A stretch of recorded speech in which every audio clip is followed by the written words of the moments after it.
Hello, YouTubers, friends, compatriots, Wheelers, Shills, Dutch Slacers, Peasants, Vassals, Minions, Meat Sacks. I'm a useful idiot, welcome.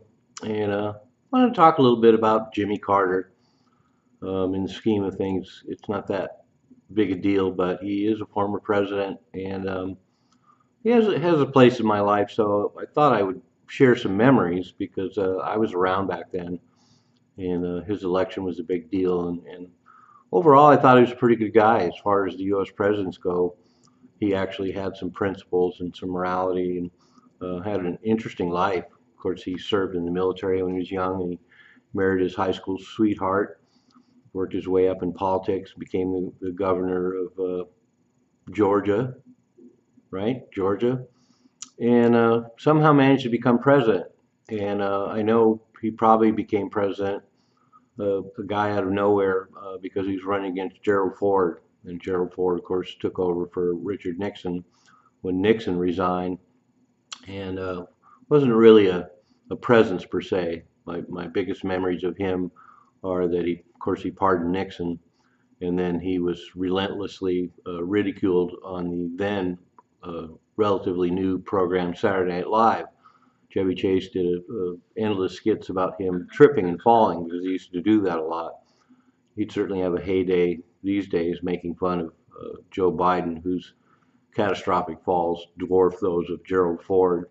But when I kind of came of age in that era, I was in high school um, and earlier during the Nixon years, and I remember well uh, kind of my wake up to what was going on in the world in politics.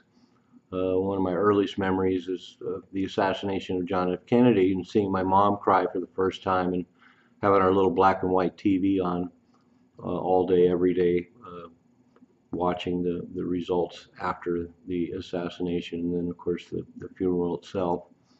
But I grew up in the era when the Vietnam War was on TV every night. And of course, it was particularly hit close to home because my dad went over to Vietnam for a year in 1968 and another year in 1970. So seeing the actual war on TV every night, and of course they ran a body count. So every night they would keep adding up the casualties. So that was a characteristic of these news reports. And so before I before I quite hit my teens, of course I got to see the Nixon era, and there were some bright spots.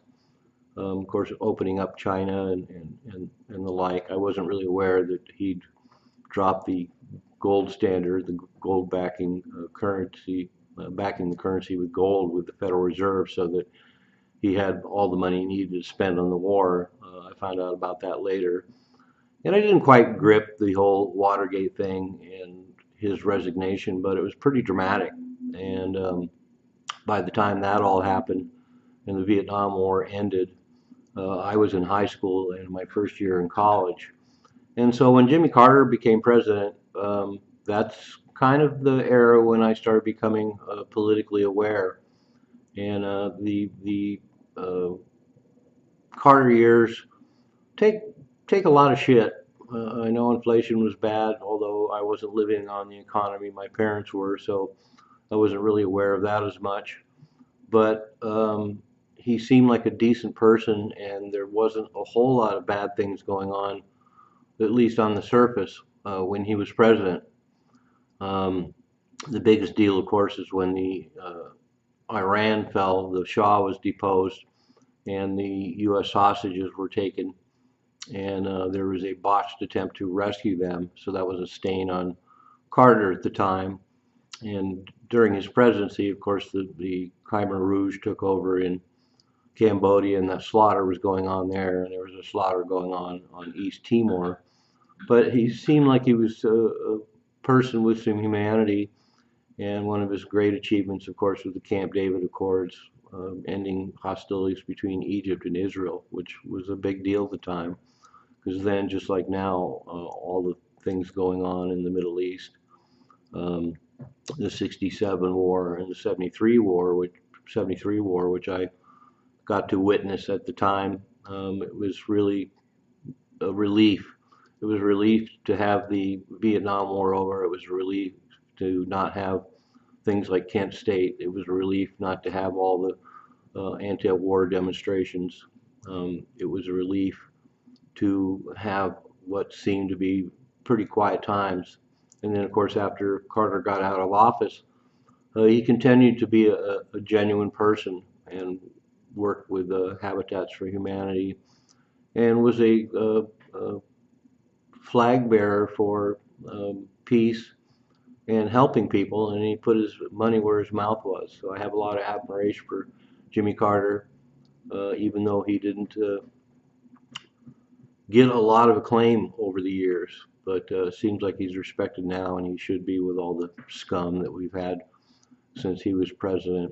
And of course, he lost the election, and then we ushered in 8 years of Reagan, which I could go on quite a tear on the Reagan years. I was fully politically cognizant during those years and wasn't a big fan, certainly, of the policies. But God bless you, Jimmy Carter, and rest in peace. You had a good, solid 100 years. You had a good life. It was a good presidency, and I can't say that about too many. And so you will be missed, and you made an impact. And you certainly were there at the beginning of my political awareness and had a big effect on it. So there you go. Goodbye, Jimmy Carter. You were loved. I'm a useful idiot. Don't you be one too.